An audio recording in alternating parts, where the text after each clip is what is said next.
Assalamualaikum warahmatullahi wabarakatuh.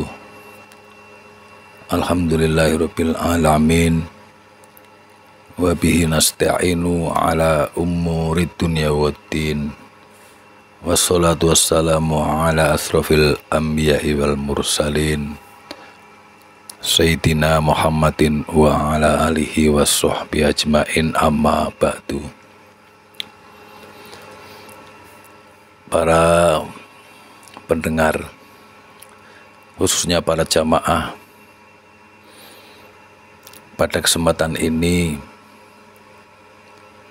akan saya coba untuk memaparkan sebuah tanda-tanda bahwa hubungan seseorang itu mengalami situasi toksik atau karmik atau masih dalam kena karma, dan nanti cara mengatasinya. Ini diambil dari beberapa kitab hikmah, sumbernya dari para kitab tasawuf, bahwa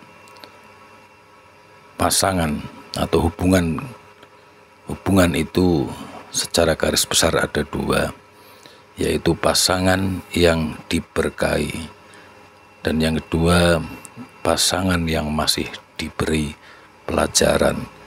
Kalau dalam istilahnya yang mendereng karmik atau pasangan yang masih kena karma.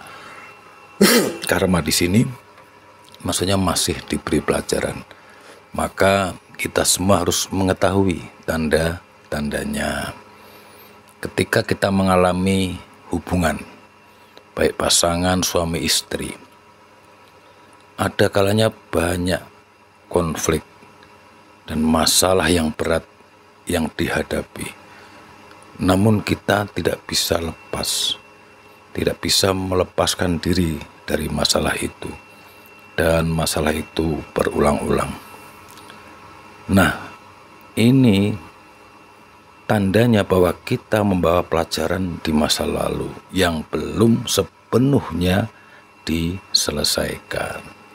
Ini artinya kalian mendapatkan perulangan pelajaran dengan tema-tema yang sama. Hal ini sering tidak kita sadari. Contoh suatu keluarga yang berantakan. Ini biasanya keturunannya mengalami hal yang sama. Seperti halnya bakat yang diturunkan, ya. Bakat atau kemampuan yang ada ini keturunannya akan menurunkan bakat tersebut. Nah, meskipun perulangan masalah yang dibawa DNA ini tidak mesti menurun ke anak cucu secara mutlak, namun hal itu berpeluang besar. Hanya peluang mereka mendapat masalah menjadi lebih besar karena data dalam DNA di bawah sadar ketika aktif, inilah kalian akan mengalami masalah yang sama. Jadi secara garis besar orang berpasangan itu ada dua, yaitu yang pertama hubungan karmik, yaitu hubungan karma, dan yang kedua adalah hubungan suci.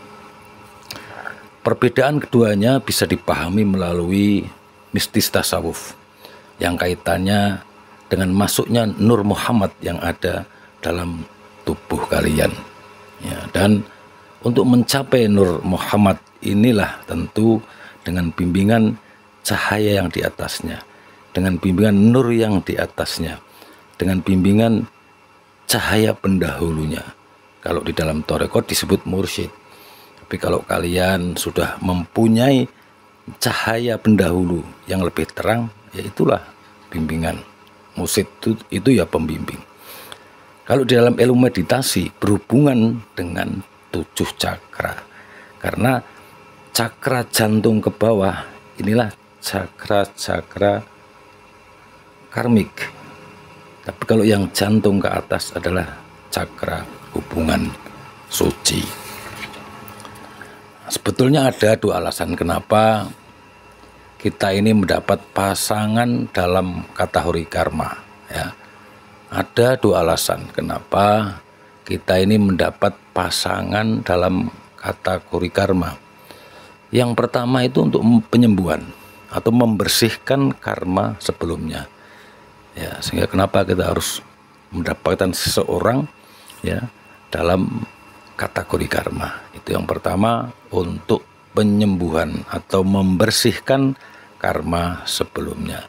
Hal ini bisa dilakukan dengan pertobatan secara total, dengan memaafkan diri, memaafkan lingkungan dan semua yang pernah berinteraksi dengan kita, semua keturunannya. Karena kalau hal ini tidak kita lakukan, maka hidup kita hanya menjalankan karma berulang-ulang.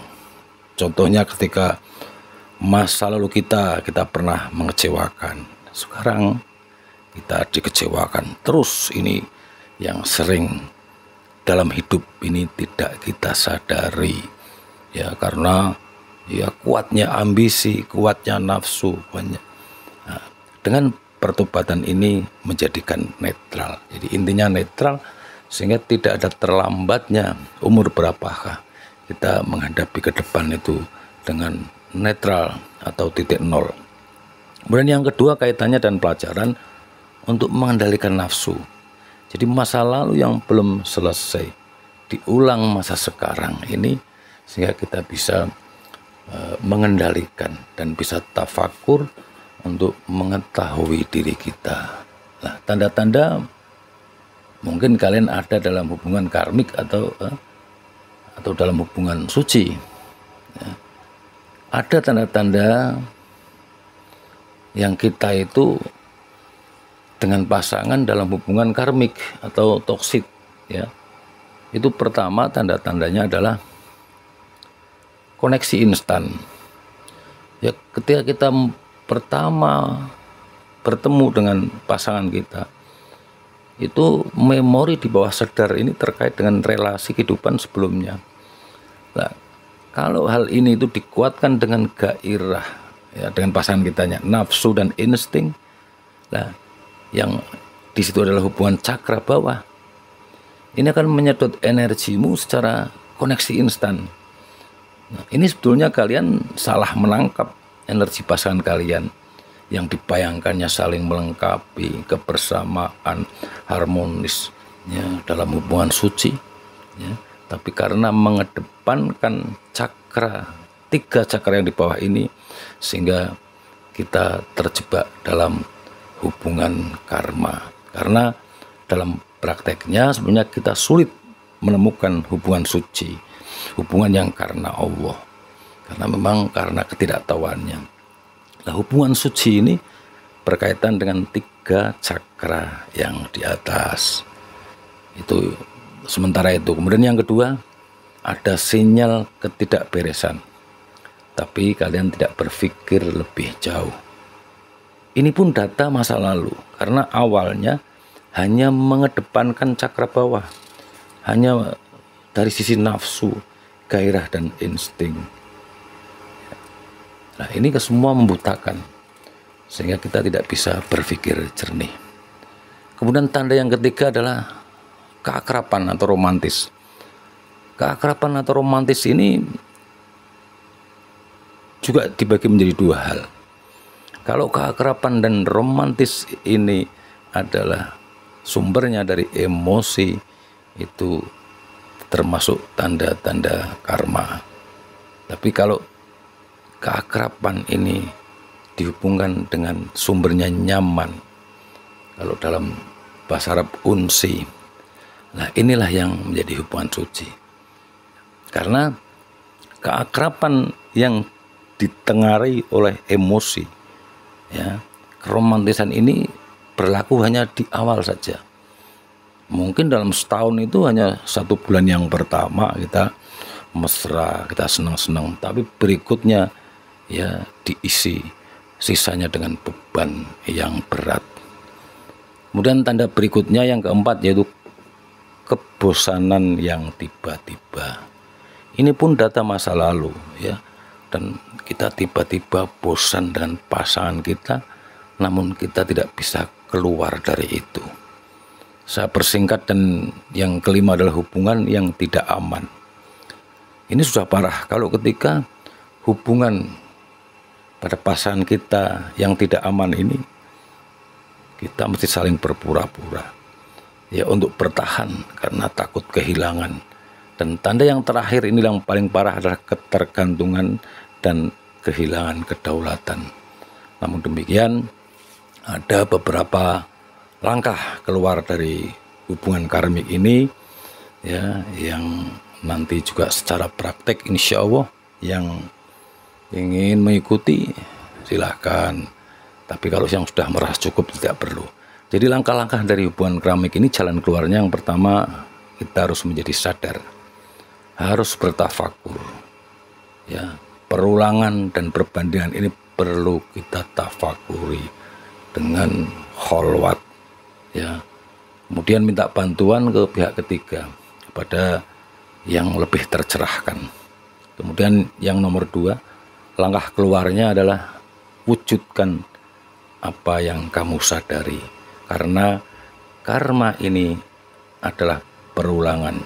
Maafkan semuanya. Dan yang terakhir, yang ketiga adalah ritual pembersihan, yaitu taubatan nasuha. Inilah sebuah penyembuhan karma masa lalu. Insya Allah nanti malam ya, meminjam di makamnya Ki Ageng Panetas Angin.